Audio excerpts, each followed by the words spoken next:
Hi hello friends, welcome to our Akshara YouTube channel. நம்ம இன்றைக்கி ஒரு தக்காளி தொக்கு ரெசிபி தான் பார்க்க போகிறோம். எப்படி செய்யலான்னு பார்க்கலாம். இன்னொரு முக்கியமான விஷயம், அதை நான் வீடியோ நடுவில் சொல்கிறேன். வீடியோ ஸ்கிப் பண்ணாமல் பார்த்துட்டு வாங்க. 2 பெரிய சைஸ் வெங்காயம் நீல வாக்கில் கட் பண்ணி எடுத்துருக்கேன். ஒரு 7-8 பூண்டு எடுத்திருக்கேன். 6 தக்காளி, மீடியம் சைஸ் தக்காளி, 1 ஸ்பூன் தனி மிளகாத்தூள் சேர்த்துருக்கேன். தனி மிளகாத்தூள், காரத்தூள் சேர்த்துருக்கேன். இப்போது பேன் வச்சு எண்ணெய் ஊற்றிக்கலாம். எண்ணெய் ஊற்றி எண்ணெய் காயறதுக்குள்ளே நான் உங்களுக்கு ஒரு விஷயம் சொல்லிடுறேன். நம்ம யூடியூப் சேனலில் நான் நேம் சேஞ்ச் பண்ணியிருக்கேன். ஒன்றும் பெருசாக சேஞ்ச் பண்ணல. அக்ஷரா அபி மீடியான்னு சேஞ்ச் பண்ணியிருக்கேன். ஏன்னா அக்ஷரா அபின்னு போட்டால் கிளைமேட் சில்லுன்னு இருக்கனால திடீர்னு எனக்கு காஃப் என்ன விஷயம்னா விஷயத்துக்கு வரலாம். அக்ஷரா அப்படின்னு போட்டால் நிறையா ஹிந்தி நாடகம் சேனல் வருது அப்படின்னு சொல்லிட்டு கொஞ்சம் பேர் கம்ப்ளைண்ட் பண்ணிக்கிட்டு இருந்தாங்க. ஸோ அதனால் அக்ஷரா அபி மீடியான்னு போட்டிருக்கேன். இப்போது நீங்கள் டைப் பண்ணிங்கன்னா கண்டிப்பாக யூடியூப்பில் ஃப்ரண்ட்லேயே நம்ம சேனல் வந்துடும். சப்ஸ்கிரைப் பண்ணவங்களுக்கும் சரி, பண்ணாதவங்களுக்கும் சரி, மறக்காமல் சப்ஸ்கிரைப் பண்ணிக்கோங்க. நோட்டிஃபிகேஷன் காட்ட மாட்டேங்குதுன்னு சொல்லிட்டு இருந்தீங்க. ஏன் நோட்டிஃபிகேஷன் காட்டலைன்னா பக்கத்தில் இருக்கிற பெல் ஐக்கானை ப்ரெஸ் பண்ணால் தான் நான் போடுற வீடியோ கண்டிப்பாக நோட்டிஃபிகேஷன் காட்டும். நான் இன்னும் ஒரே வீடியோவிலே இருக்கிறேன்னு எல்லோரும் நினச்சிட்ருக்காங்க. ஒரு சில பேர்லாம் எல்லோரும் எனக்கு ஆக்சுவலாக என்னோடய ரிலேட்டிவ் சைடு உள்ளவங்களாம் எனக்கு மெசேஜ் பண்ணி என்ன ஒரே வீடியோவில் நிற்கிறேன், யூடியூப் சேனல் ஆரம்பித்து இன்னும் வீடியோ போடலையா அப்படின்னு கேட்குறாங்க. நான் வீடியோ போட்டுட்ருக்கேன். பெல் ஐக்கானை ப்ரெஸ் பண்ணால் தான் நோட்டிஃபிகேஷன் வரும். அப்போ தான் என்னோடய வீடியோ ரெகுலராக பார்க்கலாம். யாரும் மறந்துடாதீங்க. சரி, நம்ம சமையலுக்குள்ளே போகலாம். எண்ணெய் காஞ்ச வாட்டி கடுகு போட்டிருக்கேன், கடலைப்பருப்பு போட்டிருக்கேன், அப்புறம் வெங்காயம் போட்டேன். வேறு எதுவும் நான் போடலை.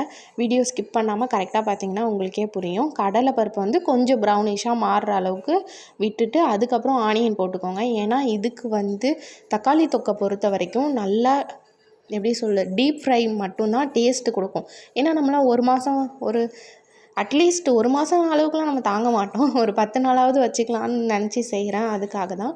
நம்ம மிக்சியில் அடித்தோம்ல 6 தக்காளி, காரத்தூள் 1 ஸ்பூன் போட்டு அதை நல்லா பேஸ்ட்டாக அரைச்சி நம்ம வெங்காயத்தோடு சேர்த்துட்டு கொஞ்சோண்டு அந்த ஜார்லேயே கழுவி ஊற்றின மாதிரி அந்த தண்ணி கலந்து அந்த சாந்தை கொஞ்சம் கழுவி ஊற்றின மாதிரி ஊற்றிக்கிட்டேன்.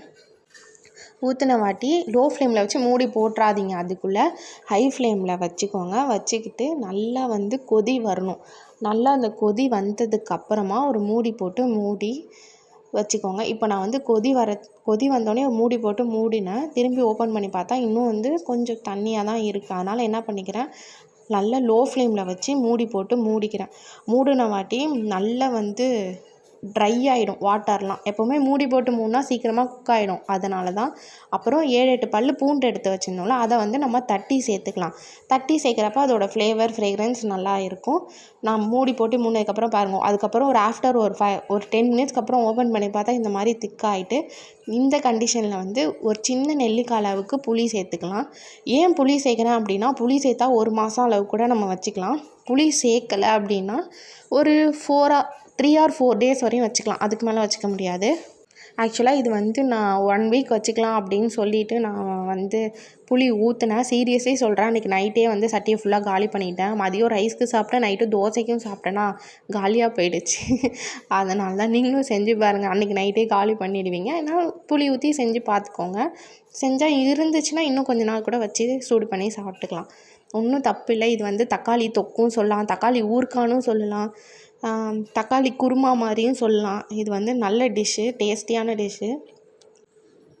இப்போ நல்லா அந்த புளி வாடை போகணுன்னு சொல்லலாம். நல்லா கொதிக்க விட்டு இப்போ கருவேப்பிலை ஒரு கைப்பிடி அளவுக்கு நல்லா கசக்கி போட்டுக்கிறேன். கொத்தமல்லி யாரும் போடாதீங்க, கருவேப்பிலை மட்டும் இதில் போட்டுக்கோங்க.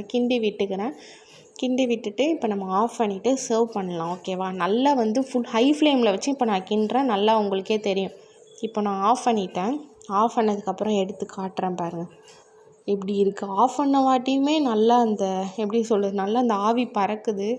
ஆஃப் பண்ணி இந்த கன்சிஸ்டண்ட்டில் ஆஃப் பண்ணிட்டேன். இப்போ நான் ரைஸில் போட்டு சாப்பிட்றேன். இதே மாதிரி ரைஸ் வச்சு ஒரு காய், முட்டைகோஸ் இல்லைனா பீன்ஸ் இந்த மாதிரி வச்சு சாப்பிட்டு பாருங்கள். கண்டிப்பாக பிடிக்கும். வீடியோ பிடிச்சிருந்தா லைக், ஷேர், சப்ஸ்கிரைப் பண்ணுங்கள்.